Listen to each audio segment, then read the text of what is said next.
It started on a bright, ordinary afternoon when the world seemed perfectly normal to everyone except the three girls who dreaded the final school bell. The sun was high, the streets were calm, and children poured out of Jefferson Suburban School with laughter echoing across the neighborhood. But for Aria Thompson, her younger sister Hazel, and their friend Mina, each day felt like a countdown to the same nightmare. Every step they took home was shadowed by four older boys who treated the quiet road behind the school as their personal hunting ground. And today, as the girls walked with their backpacks slung tight and their eyes fixed straight ahead, they felt the familiar tightening in their chests, the feeling that trouble was already waiting for them. Before the story continues, if you believe in kindness, justice, and second chances, please don't forget to like, comment, share, and subscribe to Kindness Corner. Your support helps stories like this reach more hearts. Aria had always been the responsible one. 16 years old, calm, steady, and fiercely protective of her sister. Hazel, 14, was gentle and soft-spoken.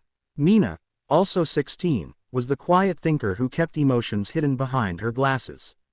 For weeks, the girls had endured constant harassment from four boys who lingered near the crossing, mocking their clothes, snatching their bags, and sometimes cornering them just to see fear in their eyes.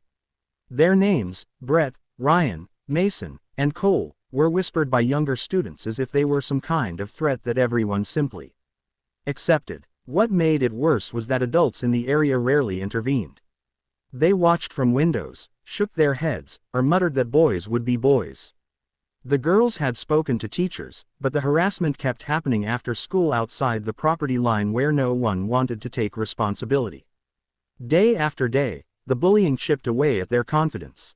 School was no longer a place of learning. It was a place they escaped from, only to enter another battle. One Thursday afternoon, when the weather was bright and windless, things escalated beyond anything the girls were prepared for. As soon as they stepped onto the quiet public road lined with trimmed lawns and parked cars, the four boys cut them off. Brett grabbed Hazel's backpack and dumped the contents across the pavement. Mina's books were scattered, and Aria was shoved hard enough to make her stumble into the bushes. The girls tried to remain calm, telling themselves that if they stayed quiet, the boys would eventually get bored. But that day, the bullies were more aggressive than ever, driven by boredom, cruelty, or the desire to impress each other.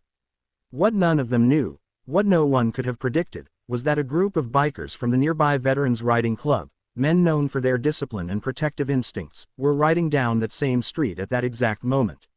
Their leader, Rowan Kaler, a man in his late 40s with a weathered face and the kind of presence that made people straighten up, slowed his motorcycle when he spotted movement. On the road, behind him rode two of his closest club members, Logan Creed and Hunter Vale, both large, steady men who knew what real danger looked like. They thought they were simply passing by a school zone. But what they actually witnessed was the moment Hazel slipped and fell, scraped her knee, and Brett laughed at her tears.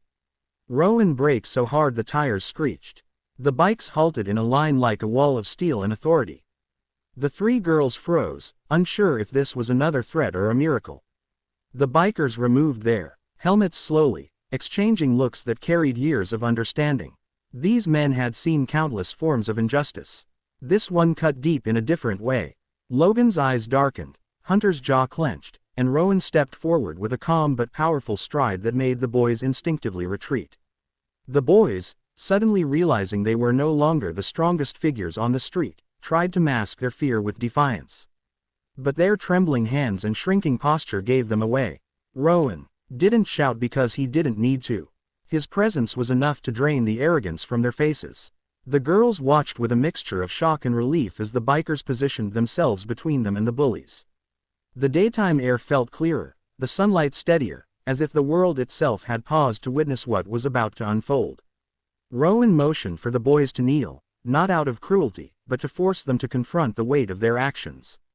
The boys looked around helplessly, but the street was filled with silent onlookers, neighbors, parents, and people who had always stayed quiet.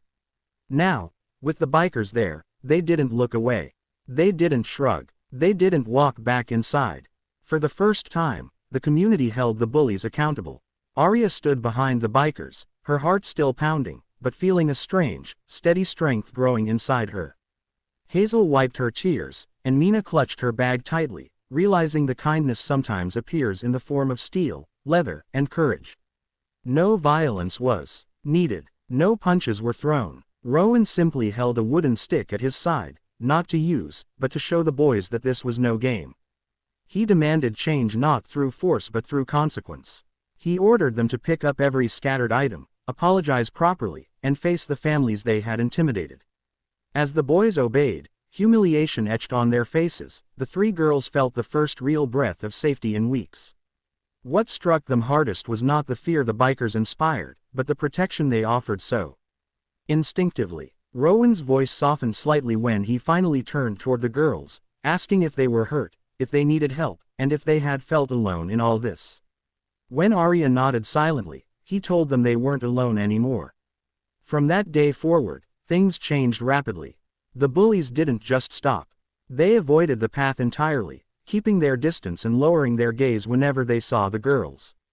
Word spread across the neighborhood that the bikers had stepped in, not violently, but firmly, with the kind of authority born from experience and compassion. The community began to pay more attention. Parents became more involved. Teachers stopped brushing things off, and the girls slowly regained the confidence they'd lost. Near the school entrance, where the afternoon sun once felt dangerous, the girls now walked with ease. Their days were brighter, their steps lighter, and their smiles real. They began to focus on their studies again, on their hobbies, on being teenagers instead of survivors. And whenever the bikers passed the school during their daily rides, they gave the girls a nod, a silent promise that they were safe. If this story touched your heart or reminded you of the power of standing up for others, please support this video with a like, comment, share, and subscription to Kindness Corner. Your support keeps these meaningful stories alive. Before the story closes, we'd love to hear from you. Comment below. Kindness must always win. And remember, sometimes the heroes who protect us are the ones we least expect.